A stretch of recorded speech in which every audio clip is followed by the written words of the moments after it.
நினைவு வச்சுக்கோங்க, நீங்க ஸ்டேட்டஸ்ல ஒன்றை போடுறீங்க, உங்களோட போட்டோவோ அல்லது உங்களோட ஏதாவது ஒரு போட்டோவோ ஒரு மியூசிக்க போடுறீங்க, ஏதாவது ஒன்றை போடுறீங்க, நிறைய ஆண்களுக்கு அது ஷேர் ஆகுது. எந்தெந்த ஆண்கள் அதை பார்த்து ரசிக்கிறாங்களோ அல்லாஹ் பாதுகாக்கணும்.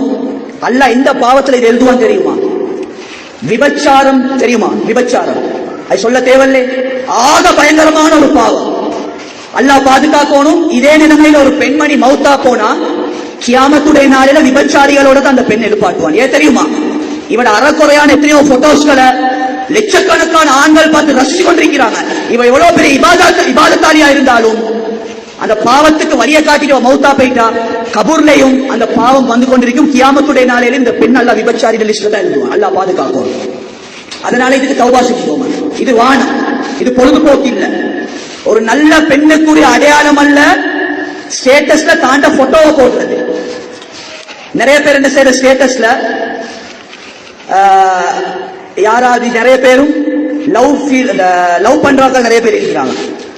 பாடசாலைகள்ல லவ் பண்ணாத பெண்கள் எத்தனை கேட்டா 100% எடுக்கிறதும் கஷ்டம் தான். ஏண்டா நல்ல பெண்களை கெடுக்கக்கூடியவங்க இருக்கிறாங்க.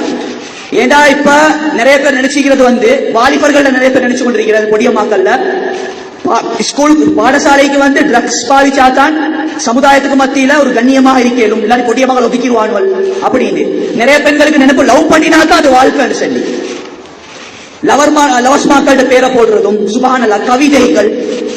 கவிதைகளை பார்த்தா சுபஹானல்லாஹ், அதுல வேற மேலால பிஸ்மில்லாஹிர் ரஹ்மானிர் ரஹீம் போடுறது ஜராவே. அல்லாஹ் பாதுகாக்கும்.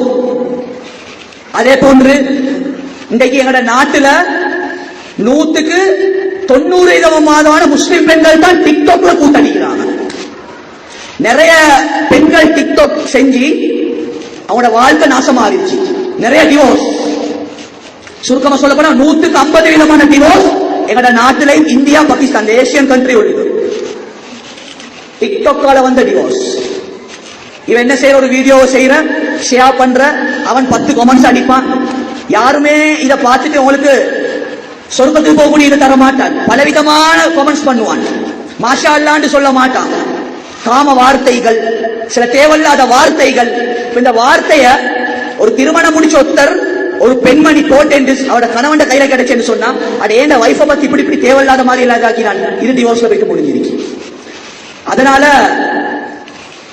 திருமணம் முடிக்கக்கூடிய நேரத்துல பொதுவாக பொண்ணு பார்க்க வருவாங்க. பொண்ணு பார்க்கக்கூடிய வரக்கூடிய நேரத்தில் நிறைய பேர் கல்யாணம் உடப்பட்டு போறதும் இதால தான். கிட்டையாவும் மாஷால எல்லாம் ஓகே, ஊர்ல விசாரிச்சு பார்ப்பாங்க. விசாரிச்சு பார்க்கக்கூடிய நேரத்தில் ஏதாவது ஒரு முறையில வந்துடும். இவ ஒரு காலத்துல டிக்டாக்ல கூத்தடிச்சவள் தான், இவளை எடுக்க வானா, ஆட்டக்காரி, ஃபேஸ் கவரையும் பண்ணிக்கொண்டு அப்படித்தானே பேசுவாங்க. மூஞ்சே மூடிக்கொண்டு ஆட்டம் ஆடுறா. இந்த பேரெல்லாம் வானம். இந்த பேரை நீங்க எடுக்கிறீங்க, யாருக்கு தெரியுமா கெட்ட பேரை வாங்கி கொடுக்குறீங்க? உங்களோட உமாவுக்கு கெட்ட பேரை வாங்கி கொடுக்குறீங்க. உம்மாவா பட பதுவாவை சம்பாதிச்சு கொண்டு உலகத்துல வாழையுமான மௌத்தாவையுமான நீயத்தை வச்சுக்கோங்க. என் உம்மா உம்மா தான், என் வாப்பா வாப்பா தான். அவங்களோட காலடியில தான் சொர்க்கம். நான் ஒரு நாசகரமான ஒரு கேவலமான செயலை செஞ்சு போட்டு என் உம்மா வாப்பாக்கு, என் உம்மா தான் ஒழுக்கமுள்ளவள், என் உம்மா ஒழுக்கமுள்ளவள் தான். நான் ஒரு கேவலமான செயலை செஞ்சு என்னத்துக்கு அவனுக்கு கெட்ட பேர் எடுத்து கொடுக்கணும்? அல்லாஹ் பாதுகாக்கணும். அதனால இந்த பாவம் யாருக்கிட்ட இருந்து சொன்னா, சுருக்கமா சொல்ல போனேன்னு சொன்னா, மொபைல் போனுக்கு அன்பாந்த யுவதிகளே, அல்லாவுக்காக வேண்டி சொல்றேன், இந்த வார்த்தை உங்களுக்கு இப்ப விளங்காது, குறைக்கு இந்த வார்த்தையினுடைய பொறுமதி விளங்கும். வாழ்க்கைய பறி கொடுத்தீங்கன்னு சொன்னா, பொன்னான வாழ்க்கை மண்ணா போச்சுன்னு சொன்னா திரும்ப எடுக்கிறது கஷ்டம். வெள்ளம் வர முன்னிட்டு அணைய கட்டணும். வெள்ளம் அணைக்கு வருது, அணைய கட்டி வேலை இல்லை. இதுக்கு தௌபா செஞ்சுக்கோங்க.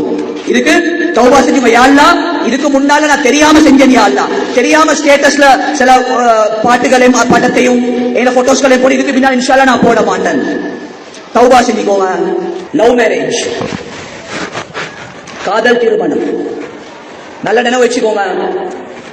அல்லாஹ் தஆலா ஒரு மனுஷனை படிக்கிறதுக்கு முன்னால ஒரு பெண் யார திருமணம் முடிக்கணும் என்ற விஷயத்தை அல்லாஹ் முடிவு செஞ்சிட்டான். ஒரு ஆண் எந்த பெண்ணை திருமணம் முடிக்கணும் அல்லாஹ் முடிவு செஞ்சிட்டான். சிலர்களுக்கு நான் கவுன்சிலிங் செய்யக்கூடிய நேரத்தில் சில வாலிபர்கள் கேட்டாங்க, ஹஜ்ரத், ஒரு பெண்ணை ஒரு மனிதனை படிக்கிறதுக்கு 50,000 வருஷத்துக்கு முன்னால அல்லாஹ் ஒரு பெண்ணை முடிவு செஞ்சிட்டான். அவளை தானே கல்யாணம் முடிப்பான். அப்ப லவ் பண்றது தவறா போகுமா?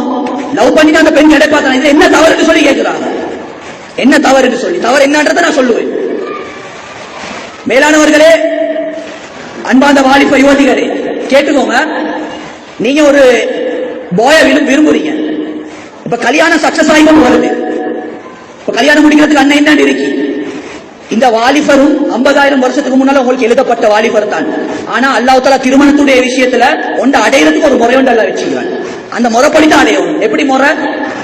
புரோக்கர் ஒன்றை கூப்பிட்டு கல்யாணம் பேசி இந்த முறைப்படி சுண்ணத்தான முறைகளை நான் கையாள போகல. அல்லாஹ் அந்த திருமணத்துடைய வாழ்க்கையில் அல்லாஹ் பரக்கத் செய்கிறான். அது மாற்றமான வழியில நாங்க பாவிக்கிறது தான் இது ஹராம். இரண்டாவது விஷயம் என்ன தெரியுமா?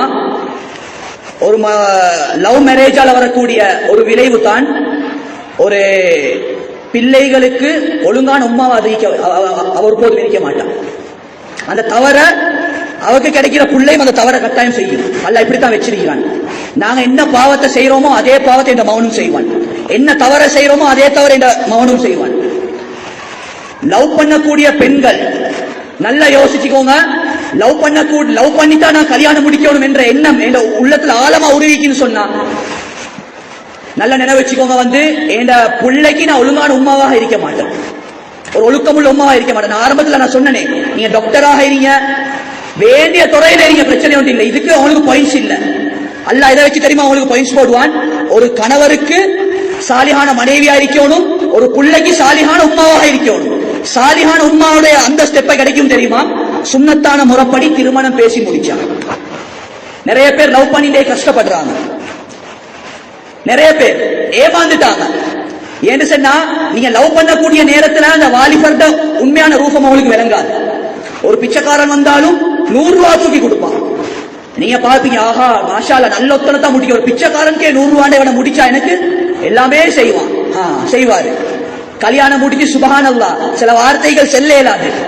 பெண்களுக்கு அத்தியாவசியமான தேவைகள் உம்மாட்ட கூட வாங்கி கேட்கலாத சில விடயங்களை கணவர்மார்கள்ட்ட கேட்டு மோத்துல பாஞ்ச கணவர்மார்களும் எங்களோட சமுதாயத்தில் இருக்கிறாங்க. இதுக்கு முன்னால கல்யாணம் முடிக்கிறது பிச்சைக்காரனுக்கு 100 ரூபாய் கொடுத்தவர், சுயரூபம் விளங்கும்.